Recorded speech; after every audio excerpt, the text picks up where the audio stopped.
In this lesson, I want to address two issues. One being that I know a lot of students are going to be painting using a set of watercolors that comes in pans.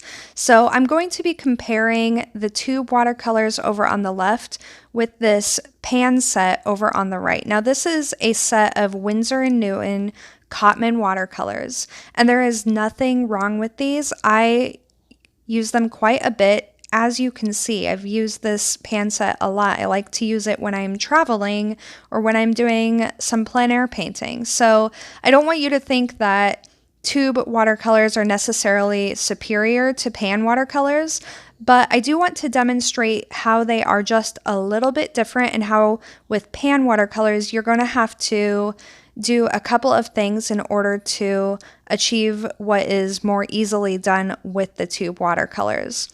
So over here on the left, I'm going to basically demonstrate some of those basic techniques that we went over earlier in this course. So I'm laying down a wash here and I'm kind of shifting the color around. I started with blue, which already had a little bit of red mixed in it from before.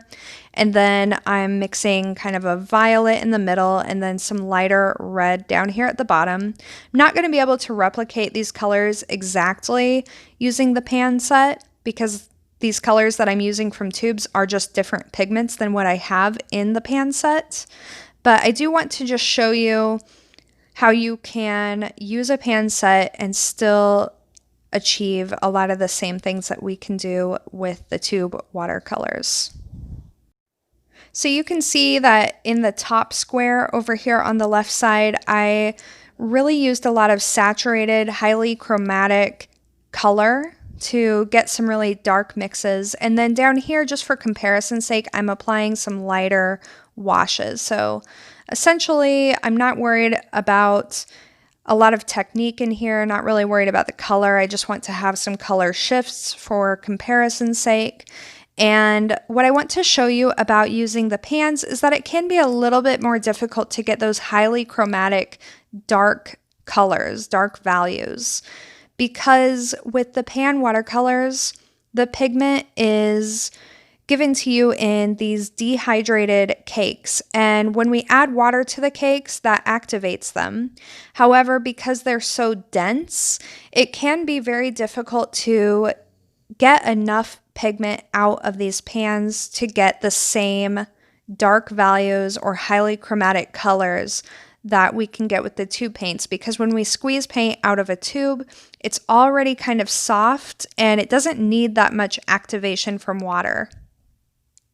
So here you can see I'm trying to achieve the same dark value over on the right side with my pan watercolors, and already you can see that I just can't quite get it as dark as I could over on the left. I'm adding a little bit of red into this, and you can see that this is actually a pretty dark color. The red that I used out of the pan is kind of an orangish red, so when it combines with this ultramarine blue, it's not going to look like your stereotypical violet. It's going to be a little bit more neutral. And then down at the bottom, I want this nice light wash of red. Again, it's just a different pigment altogether from the red that I used from my tube, so it's just not going to look exactly the same. But you can see that it just took a little bit more work to get enough pigment out of the pans to apply it to the square in the same highly chromatic or dark value that I had on the left, but it is possible. So this is just something that you're going to have to experiment with if you're going to use pans rather than tubes. And quite honestly, in watercolor, we don't do a lot with super dark values anyway. Most of what we're going to be doing are going to be lighter values, so this won't matter too much. But it's certainly something to be aware of and to get that little bit of extra practice in, just so that when you need to make a dark value or something that's highly chromatic, you're able to get a feel for how that is done with the pan watercolors. And then down at the bottom, I just applied a lighter wash. Of course, again, the colors are not completely equivalent, but just for comparison's sake, it's much easier to get the lighter washes, the lighter values, with the pan watercolors. And honestly, sometimes you can have the inverse issue when you're using tube watercolors and you're trying to get a really light wash and you accidentally pick up too much pigment. So Just like with anything else, there are going to be pros and cons and advantages and disadvantages. And honestly, whatever materials you decide to use, you're just going to develop a feel for those materials, and you're going to learn how to compensate for some of the shortcomings that you have, whether you're using the pan watercolors or the tube watercolors. Now, the next issue that I want to address is the fact that a lot of times when you buy pan watercolors, like this is a really basic set, but you can see that it has quite a few colors. Looks like 12 colors in total, or really 11, because down on that lower left-hand side in that lower left pan, that's actually white. It looks yellow because there's some yellow pigment on the white. I almost never use that white. I find it quite useless. But a lot of people are attracted to buying pan sets because it comes with so many colors, and they think that that's going to be a huge advantage. And certainly it can be, but I'm going to show you how I can use my 3 primary colors to come really, really close to matching every single one of these 11 colors. So what I'm doing is I'm just doing little tiny swatches directly from the pan set, not mixing anything, cleaning off my brush after every time I do one color before I move on to the next color so that my bristles are really clean. And I'm just going to have all of these colors swatched, starting with that lemon yellow up at the top and then going down all of these primaries. So we have that lemon yellow, and then we have kind of a medium yellow, an orangish red, kind of a magenta red, an ultramarine blue, a phthalo blue, and then starting up at the top on the left-hand column of my pan set, we have a viridian green, a sap green, a yellow ochre. I think that this is a burnt sienna, and then right below that is going to be either a burnt umber or a raw umber. I'm not sure. And then, of course, I'm not going to swatch that white.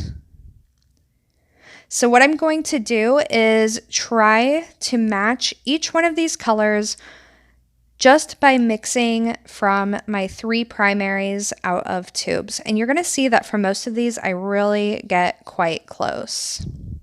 So my yellow that I have just straight out of the tube is a little bit more close to that medium yellow than it is to the lemon yellow.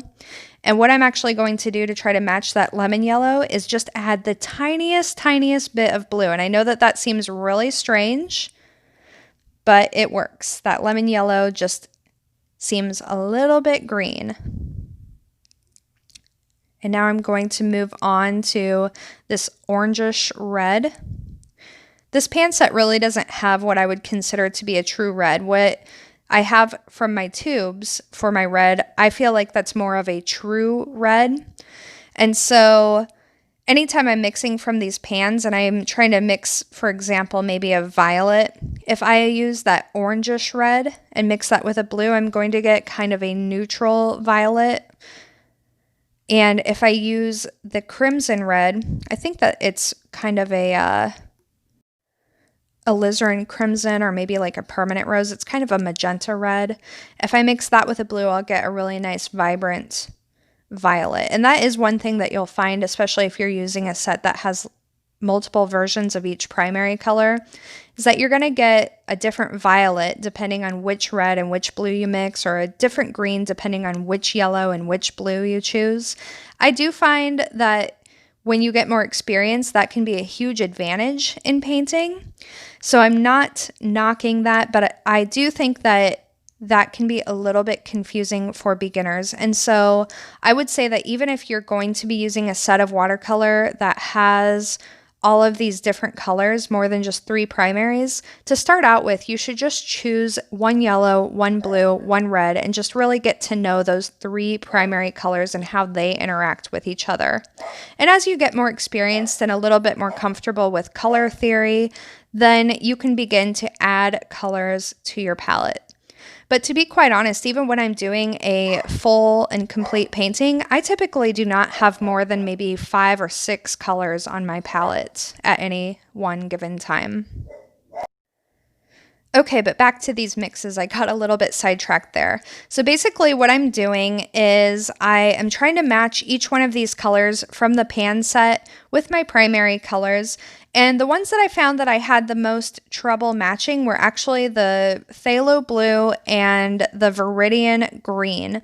So phthalo blue is a really strong color. It's actually a synthetic color that hasn't existed for all that long, but it's a really nice, rich blue with a little bit of green in it.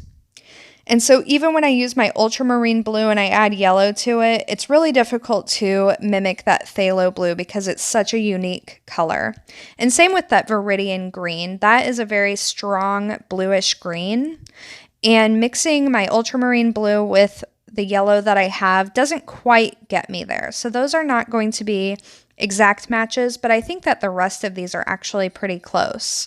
Now, going back up to where I mixed my orangish red, of course, I just used my red and a little bit of yellow to get that. Now, to get a match for the alizarin crimson, or maybe it's a permanent rose, I actually used a lot of red and added just a touch of blue to it, and that helps it to appear to be a little bit more magenta. And then going down to the yellow ochre, that's just a lot of yellow with a little bit of orange and a small amount of blue. And then the last color, the umber, is going to basically be all three colors with a strong base of blue, but also quite a bit of red and yellow so that it's a nice earthy brown. So you can see the comparison here. I was able to get pretty close, and it's really just a matter of practice.